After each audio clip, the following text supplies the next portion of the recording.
Maharishi, do all the teachers of transcendental meditation teach the same technique? Yeah, the teaching has been set up in a very, very standard form.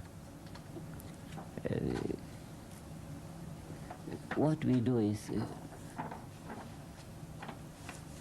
actual practice involves thinking of a word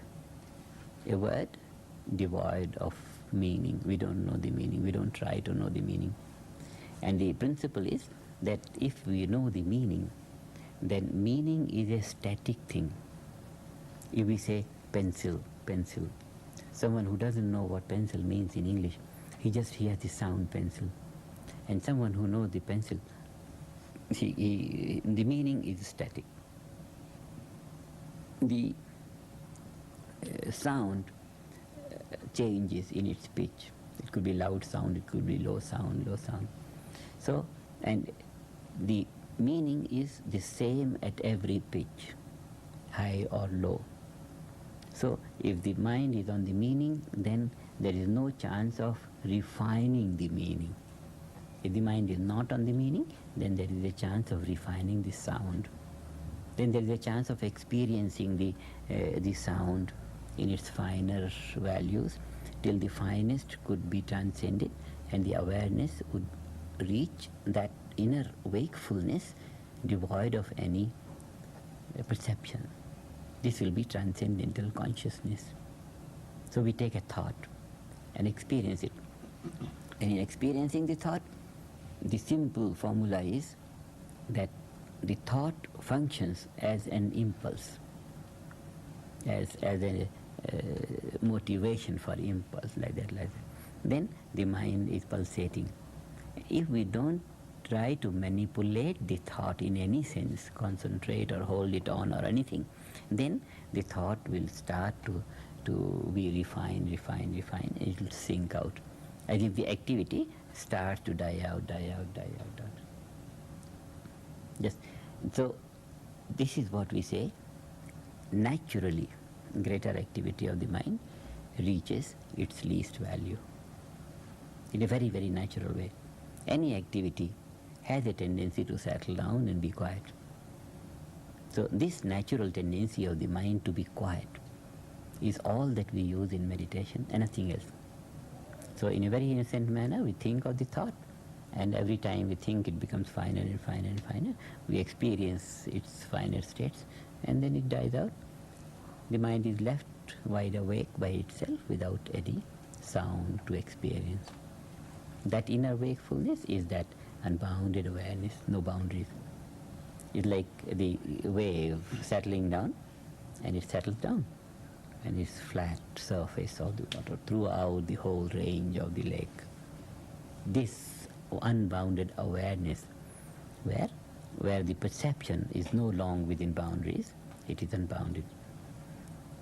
This is a silent state of the mind, and it is so fulfilling that the physiology, having tasted this kind of quietness of activity, it cherishes that.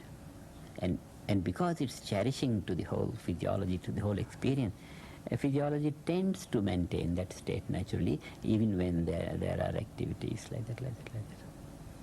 So by nature, that state is experienced.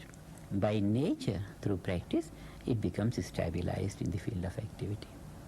And once that is stabilized in the field of activity, we have life on all levels, all possibilities, the level of all possibilities, perfect orderliness, and all that we know from quantum mechanics to be the characteristic of a vacuum state is experience, becomes one's own personal experience throughout life. That kind of life we want to generate. But one has to have a teacher. One cannot just by reading. No, by reading it's very difficult. Because to have that effortless thinking, one needs a little verification from the teacher a few times, 2, 3, 4 times, and then one knows what it means to have a thought without effort. Just that experience. And then in the process of teaching, in the procedure of teaching, we have laid out 3 days of checking. that one experiences, and then the next day the teacher tells him certain things which by experience of years of teaching we have established that these are the points which the beginner must know the first day. Now the second day experience is these are the points which the beginner must know as an explanation of his 2 days experience. Experiences are very subtle. In this case, the experiences are fading of the experiences. There's something we experience, we think, the thought, it's a direct experience of a thought, and then it begins to fade and fade and fade and fade and fade. So the disappearing of the experiences, first day, second day, third day, every day it becomes a little clearer what this means, a little bit clearer. In 3 days, the experiences become fairly clear to be able to understand the entire process, and on that basis, all the future possibilities. So 3 days of checking is a vital aspect of the beginning of the process. The whole thing is very simple. There's nothing of any complication or anything. Absolute natural process. That is the reason why everyone succeeds in it. Only those 3 days checking, one has understood those points. No problem. One more last question. Yeah. There's no relationship between the taught and teacher. In other words, there's no relationship of a type of a guru and chela relationship. It's just like the history professor. he counts the sequences of the years, this happened that year, this happened. It's like a teacher, purely on an instructional basis. Otherwise, the whole complication is not very scientific.